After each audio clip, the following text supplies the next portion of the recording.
আজকে যমুনার জলে এসেছি, সবাই মনের আনন্দে একটু কলসকে নিয়ে গিয়ে স্নান করে ঘুরে ফিরে যেতে হবে, বুঝলি তো? আমি কিন্তু বড় বাদির ঘরে বসত করি, জানিস? বিন্দু কি বললো, তোর আবার কি বাদিবে? জানিস না আমি কি বাদী? কৃষ্ণবাদীদের ঘরে বসত করি। আমার কৃষ্ণবাদীদের কি জানিস? জটিলা কুটিলা। এই জটিলা কুটিলার ভয়ে আমি কোথাও যেতে পারি না। রাধারানী বলছে জটিলা কুটিলার ভয়ে আমি কোথাও যেতে পারি না, জানিস?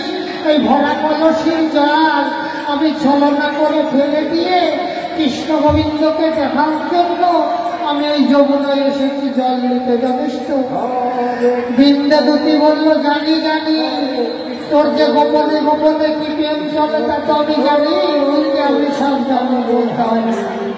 তাই রাধারানী বললো, ঠিক আছে, তুই যখন বুঝে গেছিস তুই ভালো করে চান করে নে। সবাই মিলে মনের আনন্দে যমুনায় চান করছে, জল তৈরি করছে।